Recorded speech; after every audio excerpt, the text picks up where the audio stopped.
Hello everyone, welcome back to Premos Cookhouse. Premos Cookhouse-ലേക്ക് എല്ലാവർക്കും സ്വാഗതം. അപ്പോൾ ഇന്ന് നമ്മൾ തയ്യാറാക്കാൻ പോകുന്നത് ചമ്മന്തി പൊടിയാണ്. നല്ല അടിപൊളിയായിട്ടുള്ള ഒരു റെസിപ്പിയാണ്. അപ്പോൾ നിങ്ങൾ എല്ലാവരും ഇതൊന്ന് ട്രൈ ചെയ്ത് നോക്കുക. ചോറിൻ്റെ കൂടെ ആയാലും കഞ്ഞിയുടെ കൂടെ ആയാലും കഴിക്കാൻ നല്ല ടേസ്റ്റാണ്. പിന്നെ ഇത് നമുക്ക് ഒരു മാസം വരെ സ്റ്റോർ ചെയ്ത് വെക്കാം, ഒരു കുഴപ്പമില്ല. അതുപോലെ ഈ ചമ്മന്തി പൊടി ഉണ്ടാക്കുന്ന എൻ്റെ അമ്മയാണ്. അതുപോലെ തന്നെ ചമ്മന്തി പൊടി ഉണ്ടാക്കുന്നതിന് വേണ്ടി അമ്മ ഒരു സീക്രട്ട് ഇൻഗ്രീഡിയൻറ്റൂടെ പറയുന്നുണ്ട്. അത് അങ്ങനെ നിങ്ങൾ ട്രൈ ചെയ്ത് നോക്കുക, ഒന്നുകൂടെ ടേസ്റ്റ് കിട്ടും. അപ്പോൾ എൻ്റെ വീഡിയോ കണ്ടതിന് ശേഷം നിങ്ങൾ എല്ലാവരും ഇതൊന്ന് ട്രൈ ചെയ്ത് നോക്കുക. അപ്പോൾ വീഡിയോയിലേക്ക് കടക്കുന്നതിന് മുമ്പ് ഇതുവരെ നിങ്ങൾ എൻ്റെ ചാനൽ സബ്സ്ക്രൈബ് ചെയ്തിട്ടില്ലെങ്കിൽ ഒന്ന് സബ്സ്ക്രൈബ് ചെയ്യുക. ഒപ്പം തന്നെ ആ ബെല്ലൈക്കനോട് ഒന്ന് പ്രസ് ചെയ്യുക. എന്നാലേ നിങ്ങൾക്ക് എൻ്റെ പുതിയ പുതിയ റെസിപ്പീസിൻ്റെ നോട്ടിഫിക്കേഷൻ ലഭിക്കുകയുള്ളൂ. അതുപോലെ തന്നെ ലൈക്ക് ചെയ്യാനും ഷെയർ ചെയ്യാനും മറക്കരുത്. എന്നാൽ നമുക്ക് സ്റ്റാർട്ട് ചെയ്യാം. ചമ്മന്തി പൊടി ഉണ്ടാക്കാൻ വേണ്ടി നമുക്ക് എന്തൊക്കെ ഇൻഗ്രീഡിയൻസ് വേണമെന്ന് നോക്കാം. അപ്പോൾ ആദ്യം തന്നെ നമുക്ക് തേങ്ങ വേണം. ഞാനിവിടെ 3 തേങ്ങ എടുത്തിട്ടുണ്ട്. ഇച്ചിരി വലിപ്പം കൂടിയ തേങ്ങയായിരുന്നു. അതുകൊണ്ട് തന്നെ ഗ്രാമിൽ മെഷർ ചെയ്തപ്പോൾ ഇത് ഒരു 900 ഗ്രാം തേങ്ങയുണ്ട്. അപ്പോൾ നിങ്ങൾ തേങ്ങ എടുക്കുമ്പോൾ ശ്രദ്ധിക്കുക, വലിയ തേങ്ങയാണെങ്കിൽ അതനുസരിച്ച് ഇൻഗ്രീഡിയൻസ് ചേർക്കുക. അപ്പോൾ 900 ഗ്രാം എടുക്കുന്നതിൻ്റെ ഇൻഗ്രീഡിയൻസാണ് ഞാൻ പറയുന്നത്. 3 തേങ്ങയാണ് എടുത്തേക്കുന്നത്. ഇനി നമുക്ക് വേണ്ടത്, ഞാൻ കരിവേപ്പില എടുത്തിട്ടുണ്ട്, 3 തണ്ട് കരിവേപ്പില. അതുപോലെ തന്നെ ഒരു ചെറിയ പീസ് നിങ്ങൾക്ക് കാണാം കായം എടുത്തിട്ടുണ്ട്. പിന്നെ ഒരു 15 കുരുമുളക് എടുത്തിട്ടുണ്ട്. അതുപോലെ തന്നെ ഒരു ചെറിയ പീസ്, ഒരു മീഡിയം സൈസ് ഇത്രയും എടുത്തിട്ടുണ്ട്. ഞാൻ ഇഞ്ചി എടുത്തിട്ടുണ്ട്. ഇത് നമുക്ക് ചെറുതായിട്ട് അരിഞ്ഞു കൊടുക്കണം. പിന്നെ പുളി എടുത്തിട്ടുണ്ട്, അതും കുറച്ച് എടുത്തിട്ടുണ്ട്. പിന്നെ പുളി ഇഷ്ടപ്പെടുന്നവരാണെങ്കിൽ കുറച്ചുകൂടെ പുളി ഇടാം, പക്ഷെ അധികം ആയാലും അതിൻ്റെ ടേസ്റ്റ് കിട്ടത്തില്ല. പിന്നെ ഒരു 14 ചെറിയ ഉള്ളി ഇട്ടിട്ടുണ്ട്. ഇത് നമുക്ക് അറിയാതെ തന്നെ ചേർക്കാം. പിന്നെ മുളക് പൊടിക്ക് പകരം ഞാനിവിടെ എടുത്തേക്കുന്നത് പിരിയമുളക് എടുത്തേക്കുന്നത്. അതൊരു 5 തൊട്ട് 6 പിരിയമുളക് വരെ എടുക്കാം. ഞാനിവിടെ ഒരു 5 പിരിയമുളക് എടുത്തിട്ടുണ്ട്. പിന്നെ മല്ലി എടുത്തിട്ടുണ്ട്. അത് ഞാൻ 1.5 ടേബിൾ സ്പൂൺ മല്ലി എടുത്തേക്കുന്നത്. പിന്നെ ഒരു കാര്യം കൂടെ ചേർക്കാനുണ്ട്. അത് ഇവിടെ ഞാൻ 5 ചെറുനാരകത്തിൻ്റെ ഇല എടുത്തിട്ടുണ്ട്. ഇത് എൻ്റെ അമ്മയുടെ സീക്രട്ട് ഇൻഗ്രീഡിയൻ്റ്, ചമ്മന്തി പൊടിക്ക് ടേസ്റ്റ് കൂട്ടും. അപ്പോൾ ഇതൂടെ ചേർക്കാൻ മറക്കരുത്. കാരണം നമുക്ക് നാട്ടിലൊക്കെ ഈസിലി അവൈലബിൾ അല്ലേ, ചെറുനാരങ്ങയുടെ ഇല കിട്ടുമല്ലോ. അപ്പോൾ 5 എണ്ണം അതൂടെ ചേർക്കുക. പിന്നെ അതുപോലെ തന്നെ ഞാനിവിടെ മല്ലിയും മുളകും എടുത്തേക്കുന്നത്. നിങ്ങൾക്ക് ഇതിന് പകരം മുളക് പൊടിയും മല്ലിപ്പൊടിയും ചേർക്കാം. ഇനി നമുക്ക് സ്റ്റാർട്ട് ചെയ്യാം.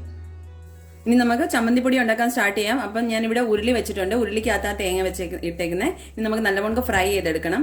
അതുപോലെ നിങ്ങൾ ചീൻചട്ടി ഏത് കട്ടിയുള്ള പാത്രത്തിൽ നിങ്ങൾക്ക് തേങ്ങ വറുത്തെടുക്കാം. അതുപോലെ തന്നെ ഇഞ്ചി ഞാൻ ആദ്യം കാണിച്ചത് ചെറുതായിട്ട് അരിഞ്ഞിട്ടുണ്ട്. അതുപോലെ കരിവേപ്പിലയുടെ തണ്ട് കളഞ്ഞിട്ട് ഇല മാത്രം നമുക്ക് ഇതിനകത്ത് ചേർക്കാം. പിന്നെ കുരുമുളകും കായവും എല്ലാം കൂടി ചേർത്ത് കൊടുക്കാം.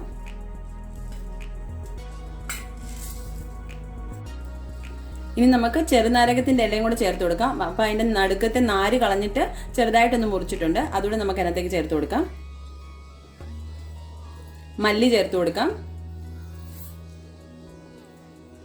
ചുവന്നുള്ളി അരിഞ്ഞിട്ടില്ല, അരിയാതെ തന്നെ ചേർക്കാം. അതുപോലെ തന്നെ മുളക് ഞാൻ എടുത്തത്, അത് ചെറുതായിട്ട് മുറിച്ചിട്ടുണ്ട്. അതുകൂടെ നമുക്ക് അതിനകത്തേക്ക് ഇട്ട് കൊടുക്കാം. ഇനി നമുക്ക് നല്ലവണ്ണം ഇതൊന്ന് വറുത്തെടുക്കാം.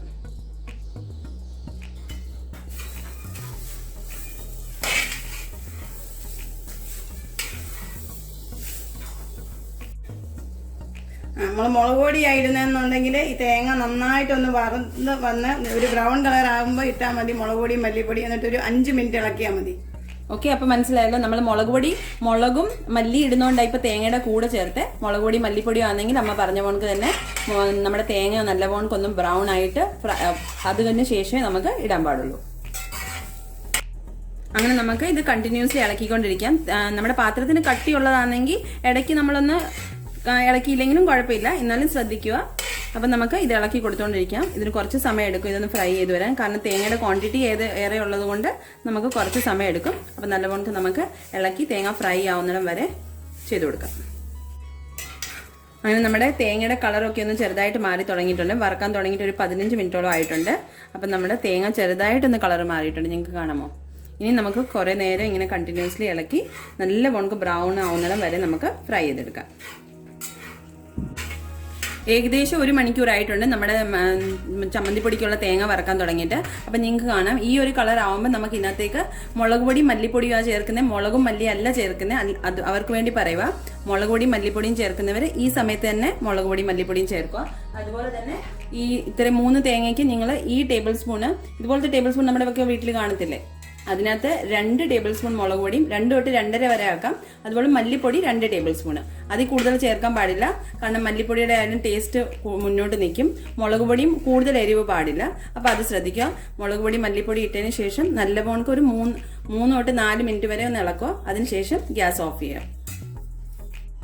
അങ്ങനെ നമ്മുടെ തേങ്ങ ഇവിടെ നല്ലപോലെ വറന്ന് വന്നിട്ടുണ്ട്. നമുക്കിനിയും ഫ്ലെയിം ഓഫ് ചെയ്യാം. അതുപോലെ തന്നെ ഫ്ലെയിം ഓഫ് ചെയ്താലും നിങ്ങൾ കുറച്ചു നേരം കണ്ടിന്യൂസ്ലി കുറച്ചു നേരം ഇളക്കണം. കാരണം നമ്മുടെ പാത്രം ചൂടല്ലേ, അപ്പോൾ ആ ചൂട് കാരണം അടിയിലുള്ളത് അങ്ങ് കരിഞ്ഞു പോകും. അപ്പോൾ അത് പ്രത്യേകം ശ്രദ്ധിക്കുക, നല്ലപോലെ ഇളക്കി കൊടുക്കുക. പിന്നെ മുളകും മല്ലി ഇടുവാണെങ്കിൽ ഒരു ടേസ്റ്റ് കിട്ടും നല്ലപോലെ. അത് കാരണമാണ് നമ്മൾ മുളകും മല്ലി ഇട്ടത്. അപ്പം സമയം നമുക്ക് കുറച്ചേറെ വേണം. ഇപ്പോൾ 1 മണിക്കൂറോളം എടുത്തു. 1 മണിക്കൂറും ഒരു 5 മിനിറ്റും എടുത്തിട്ടുണ്ട് ഇത് മൊത്തം തേങ്ങ എനിക്ക് വറുത്ത് കിട്ടാൻ. അങ്ങനെ നമ്മുടെ ചമ്മന്തിയിലേക്കുള്ള തേങ്ങ തണുത്ത് കിട്ടിയിട്ടുണ്ട്. തണുത്തതിന് ശേഷം വേണം നമുക്കൊന്ന് പൊടിക്കാൻ. ചൂടോടുകൂടി പൊടിച്ചു കഴിഞ്ഞാൽ മിക്സിനകത്തായാലും ശരിക്കും പൊടിക്കാൻ പറ്റത്തില്ല. അപ്പം നിങ്ങൾക്ക് അരകല്ലൊക്കെ ഉള്ളവരാണെങ്കിൽ അരകല്ലി പൊടിക്കുക. പക്ഷേ ഇപ്പോൾ ഒന്നും ആരും അരകല്ലി പൊടിക്കാറില്ല. അതുകൊണ്ട് നമുക്ക് മിക്സിനകത്ത് തന്നെ പൊടിച്ചെടുക്കാം. അതുപോലെ തന്നെ ഇനി നമുക്ക് അതിനകത്തേക്ക് ആവശ്യമുള്ള ഉപ്പൂടെ ചേർത്ത് കൊടുക്കാം. ഉപ്പൂടെ ചേർത്തിട്ട് നമുക്കൊന്ന് മിക്സ് ചെയ്യാം.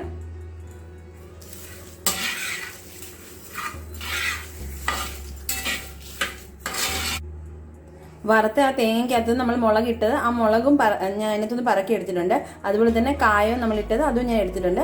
അപ്പം മുളകും കായവും പുളിയും കൂടെ ആദ്യം ഇട്ട് നമുക്കൊന്ന് അടിച്ചെടുക്കാം. അതിനുശേഷം ബാക്കി തേങ്ങയെല്ലാം ഇടുക. അപ്പം നിങ്ങൾ മുളകിടുമ്പം ചെറുതായിട്ട് മുറിച്ചിടുവാണെങ്കിൽ കുഴപ്പമില്ല. ഇപ്പം ഞങ്ങൾ ഒരു മുളക് 2ആയിട്ട് മുറിച്ചായിട്ട്, അതുകൊണ്ട് ഞങ്ങൾ ഇങ്ങനെ എടുത്ത്. അമ്മ സ്ഥിരം ചെയ്യുമ്പോൾ ഇങ്ങനെ തന്നെ ചെയ്യാറുള്ളത്. അപ്പോൾ ആ ഒരു രീതി വെച്ച് ചെയ്തതേ ഉള്ളൂ.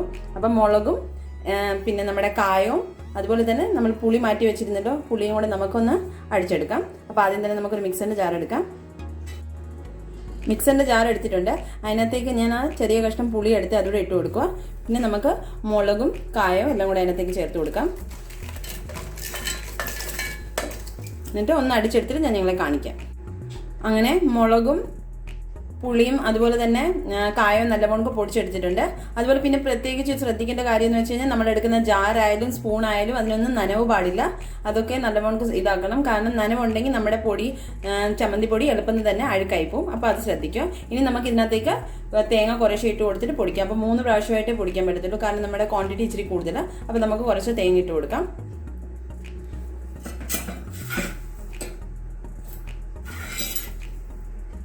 അങ്ങനെ ഞാൻ തേങ്ങ ഇട്ട് കൊടുത്തിട്ടുണ്ട്. ഇനി നമുക്കിതൊന്ന് പൊടിച്ചു ഇട്ട് വരാം.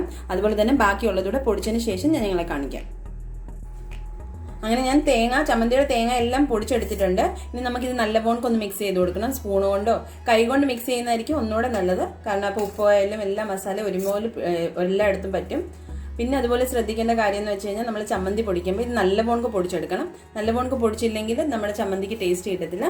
പിന്നെ ചെറിയ ചൂടോട് വേണം പൊടിക്കാൻ, ഒത്തിരി അങ്ങ് തണുക്കാൻ പാടില്ല. പിന്നെ ഇൻ കേസ് നിങ്ങളത് വറുത്ത് വെച്ചിട്ട് നിങ്ങൾക്ക് അപ്പോൾ പൊടിക്കാൻ പറ്റിയില്ല, ലൈറ്റില്ല, എന്തെങ്കിലും കാരണവശാൽ നിങ്ങൾക്ക് പൊടിക്കാൻ പറ്റിയില്ലെങ്കിൽ കുഴപ്പമൊന്നുമില്ല. നിങ്ങൾ ഒന്നുകൂടെ ഗ്യാസിൽ വെച്ച് ഒന്ന് ചൂടാക്കുക, എന്നിട്ട് പൊടിച്ചെടുക്കുക. ഓക്കെ, അപ്പം ഞാനിത് നല്ലപോലെ ഒന്ന് മിക്സ് ചെയ്തെടുക്കട്ടെ. അങ്ങനെ ചമ്മന്തിപ്പൊടി ഞാൻ നല്ലപോലെ മിക്സ് ചെയ്തിട്ടുണ്ട്. നിങ്ങൾക്ക് കാണാം നല്ലപോലെ നമ്മുടെ ചമ്മന്തി പൊടിയായാലും പൊടിഞ്ഞു ഇട്ടിട്ടുണ്ട്. ഇനി നിങ്ങൾക്ക് വേണ്ടിയെന്ന് വെച്ച് കഴിഞ്ഞാൽ വെള്ളമയം ഒന്നും ഇല്ലാത്ത എയർ ടൈറ്റ് കുപ്പിക്കകത്ത് വെച്ച് കഴിഞ്ഞാൽ 1 മാസത്തോളം ആയാലും ഇതിരിക്കും. ഓക്കെ, അപ്പം ഞാൻ ഇനി വേറൊരു പാത്രത്തിലേക്ക് മാറ്റിയിട്ട് നിങ്ങളെ കാണിക്കാം. അങ്ങനെ നമ്മുടെ അടിപൊളിയായിട്ടുള്ള ചമ്മന്തിപ്പൊടി ഇവിടെ റെഡി ആയിട്ടുണ്ട്. ഞാൻ വേറൊരു പാത്രത്തിലേക്ക് മാറ്റി നിങ്ങൾക്ക് കാണാം. നല്ല ഭംഗി തന്നെ അല്ലേ കാണാൻ, അതുപോലെ തന്നെ നല്ല ടേസ്റ്റോ. അപ്പോൾ നിങ്ങളെല്ലാവരും ഇതൊന്ന് ട്രൈ ചെയ്ത് നോക്കുക. ഉണ്ടാക്കാൻ പാടൊന്നുമില്ല, പക്ഷേ കുറച്ച് സമയം എടുക്കും. കാരണം തേങ്ങ നമ്മൾക്ക് വറുത്തെടുക്കാൻ കുറച്ച് സമയം എടുക്കും. അതല്ലാതെ വേറൊരു പാടുമില്ല. പിന്നെ ഇത് 1 മാസം വരെ എയർ ടൈറ്റ് കുപ്പിക്കകത്തിട്ട് വെച്ച് കഴിഞ്ഞാൽ നിങ്ങൾക്ക് യൂസ് ചെയ്യാം. പിന്നെ ചോറിൻ്റെ കൂടെ ആയാലും കഞ്ഞിയുടെ കൂടെ ആയാലും നല്ലൊരു കോമ്പിനേഷനാണ്. കാരണം വേറൊരു കൂട്ടാനും വേണം. നമുക്ക് ചമ്മന്തിപ്പൊടി ഉണ്ടെങ്കിൽ നമുക്ക് കഞ്ഞിയായാലും ചോറായാലും കറിക്ക് പകരം കഴിക്കാം. അപ്പോൾ നിങ്ങളെല്ലാവരും ട്രൈ ചെയ്യുമെന്ന് വിശ്വസിക്കും. അപ്പോൾ നിങ്ങൾക്ക് എൻ്റെ റെസിപ്പീസ് ഇഷ്ടമായി കഴിഞ്ഞാൽ ലൈക്ക് ചെയ്യാനും ഷെയർ ചെയ്യാനും ഒപ്പം തന്നെ സബ്സ്ക്രൈബ് ചെയ്യാനും മറക്കരുത്. അപ്പോൾ വീണ്ടും അടുത്തൊരു അടിപൊളി വീഡിയോ ആയിട്ട് വരാം. അതുവരെ എല്ലാവർക്കും ബൈ, ടേക്ക് കെയർ.